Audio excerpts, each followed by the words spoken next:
What's going on, everybody? It's Bone Crusher from Bone Crushers Let's Talk About It, Smith. I think I got everything hooked up still. Good. Yep. Dirtbag Dale from Let's Keep It Moving. Dale is doing something with his cord. But anyway, so I told you I got another Sabaton. There's many of them to listen to. This one here, they've all hit me. This one here, you really, really got to listen and pay attention to. Because this is 100% based upon a true story. You'll see. We'll keep this moving. Air, high above Germany, Second Lieutenant Charles Charlie Brown is at the controls of his B-17F, Ye Olde Pub. At 11:30, approaching the target of the Focke-Wulf plant near Bremen, the pub is rocked as 4 explosions go off right in front of the B-17. A cry comes across the intercom. "We're hit!" In the plexiglass nose, a huge hole had been made. An icy cold wind was being blown inside, making freezing conditions for the crew. Engine 2 had been hit, and co-pilot Spencer Pinky Luke let out an expletive as he noticed a huge hole in the right wing. Releasing their bombs over the factory, the crew turned to the north, planning to head over the coast, then turn west for home. With one engine out and engine 4 now faulty, the pub started to fall back from the formation with another damaged plane. Sam Blackie Blackford in the bull turret watched as it disappeared into a cloud bank. There was an orange flash in the cloud. "Bandits!" Eki shouted as 5 BF-109s streaked from the cloud bank. Then another cry. "Bandits!" as 8 FW-190s were spotted in formation ahead of the pub. Sergeant Bertram Frenchy Coulomb in the turret shot the 190 out of the sky. The navigator, Al Doc Sadek, took out the second. Pinky reported that engine 3 had been hit. That left just one engine at full power. The BF-109s attacked the pub from behind, swarming all over. But due to the cold wind running through the pub, most of the guns were frozen. In a turn now, the pub was repeatedly hit, taking extreme damage and killing the tail gunner. A shell penetrated and exploded near the waist gunners, injuring the crew and creating a huge hole. The oxygen supply was taken out and the pub spun towards the ground. With the crew unconscious due to lack of oxygen, the B-17 fell for 4 miles. Charlie started to come around and grabbed the controls, pulling back as the plane continued to fall. 5,000 feet, 4,000 feet, 3,000 feet. Just moments from hitting the earth, the plane pulled up, almost scraping the trees as it did. It's the hardest conversation I have with patients, telling them that their baby won't make it.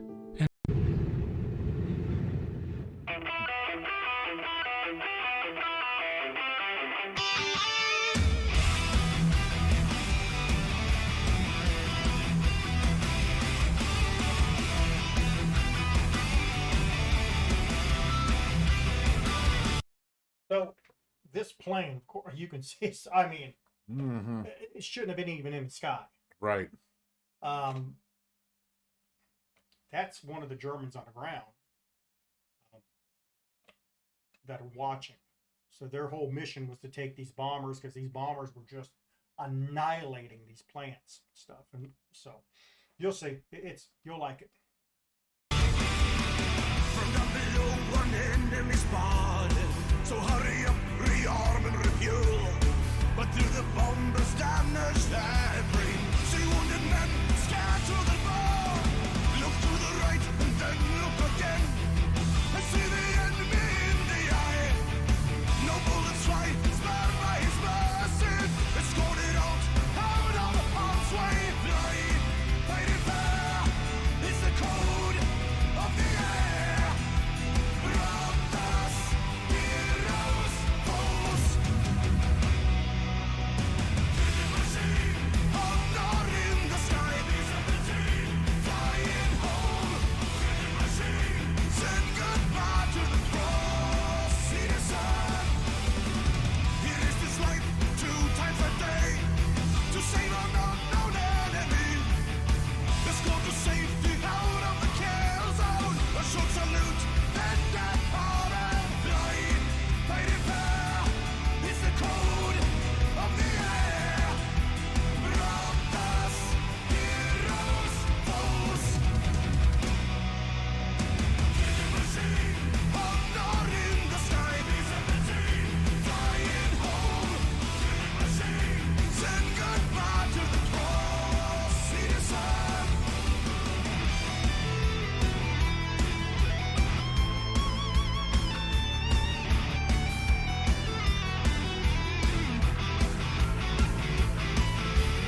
The story was kept secret until 1986, when Brown started the search for the German pilot who had shown mercy on that December day all those years ago. In 1990, Brown received a letter from a man named Stigler, who was living in Canada. Stigler explained that he had been the pilot of the German fighter who had escorted Ye Olde Pub. This video is of their first meeting. Franz, what were your feelings when you met again for the first time?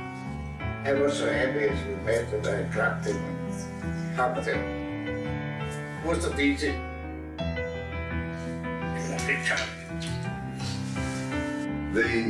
The fact that he risked his life really in many ways, and I wrote him in a letter. I said, if you made a habit of feeling sorry for bomber crews, flag up alongside them, I am sure that you were shot down many times.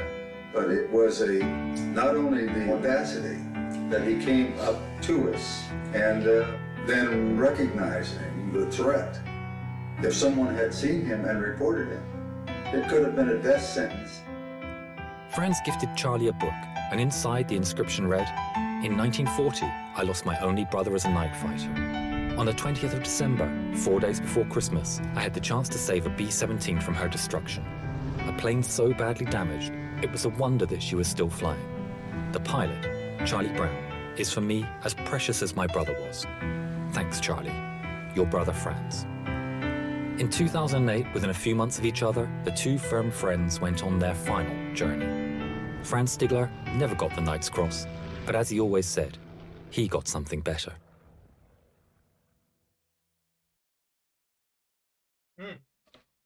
That's crazy. Yeah. Yeah. Yeah, that's a lot of their music's just like that. Mm-hmm. But it's again, these wars, and everything goes on, and who's really the enemy, who's really not, Mm-hmm. it's sad. But then you hear stories like this that at any time he could have shot, just oblivious, Yep. but it was like a code, like in wrestling, there's that code, Mm-hmm. Just one of those things. All right, everybody. Bone Crushers, let's talk about it. Smith, Dirtbag Dale from Let's Keep It Moving. I think we're going to move into a different little thing here, okay? Alrighty. All right.